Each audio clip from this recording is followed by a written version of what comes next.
Hi everyone, my name is Pearson. I'm a third-year doctoral student in the EDH 5309 course, and today for our innovative approach to technology, we're going to talk a little bit about exploring GroupMe.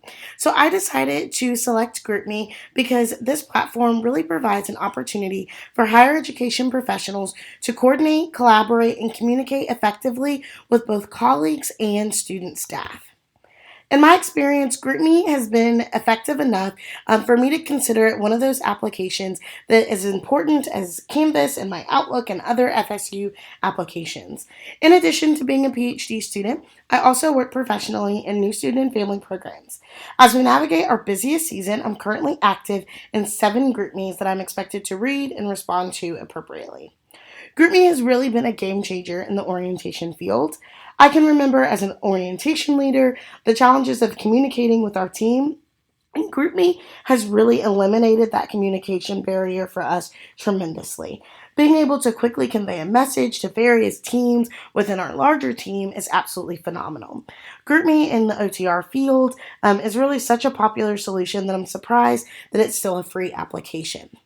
You'll also notice that in addition to our orientation group meetings, I'm also a part of some community groups such as BLODA, which is Black Orientation Professionals, as well as Black Women in Higher Education.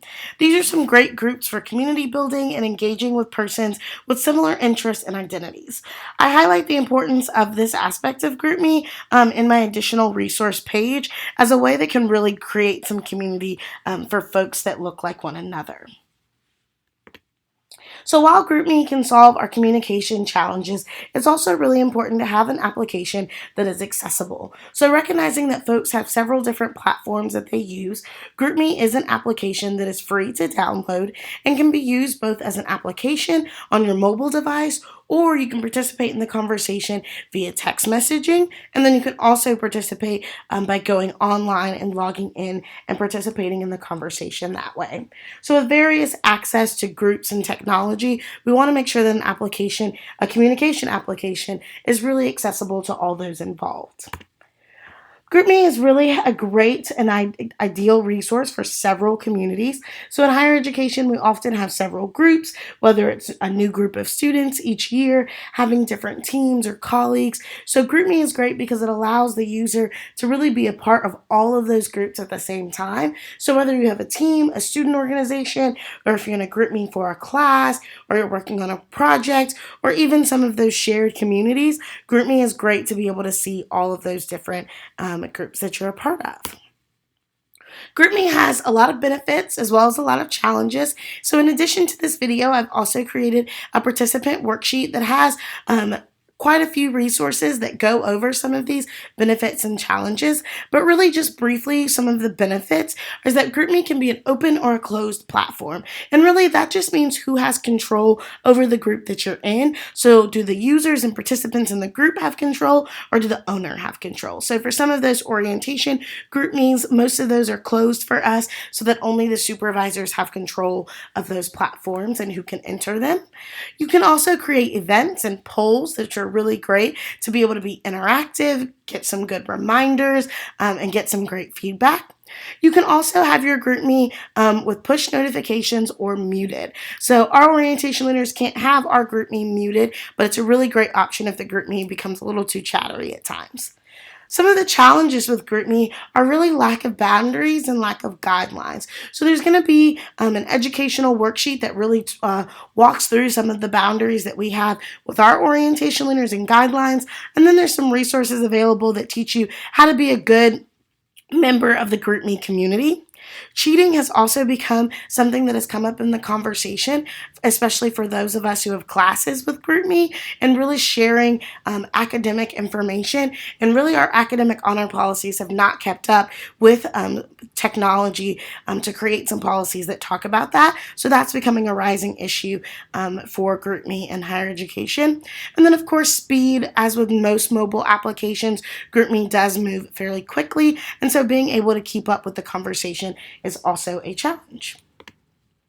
So we're going to dive into what it looks like to create a GroupMe. So you'll download the application, you'll select start a group. So I created a mock GroupMe for the purposes of this video, and so it is for our class, and so it has our class logo, it's named after our class, and then I gave it a topic as just a mock GroupMe. So after you've created your GroupMe, you can add different members to it. So you'll see that there's a place where it says recent folks. So those are all folks that I've been in GroupMes with before. You can either type in their name or you can type in their phone number to get them added to the GroupMe. And so I had a couple of our classmates be willing to allow me to add them to this mock GroupMe. And so you'll see Julie, Brittany, and Sammy there. And so they've all been added as members, but you can add almost as many members as you would like to a GroupMe application. Then you can also create some calendar invites. And so I created a calendar invite for our project that is coming up, that is due. And so you can see that it has a due date. You could also add location and photos and different reminders if you wanted to give it even more capabilities. And then you can also see who's going or who's not going to events as well. You can also create some polls within GroupMe. So I created just a fun poll talking about our end of summer bee. And so you can see different options there, and then you can see who voted and who didn't. GroupMe also allows you to be able to share the application with different folks, just in case you don't have their phone number. You can see the popular messages, the ones that have been liked the most over the course of a day, a week, or a month. And then my favorite thing is that you can also change your preferred name. So there's the notification view of what GroupMe looks like. And then, of course, if you goof like me, you can edit the GroupMe name to make sure it's reflective of your community. My participant worksheet has lots of different opportunities for you to talk about guidelines for your group, as well as different resources to really engage in further about GroupMe. So in addition to watching this video, I encourage you to also take a look at those. If GroupMe is your application that you choose, I hope that this video helps.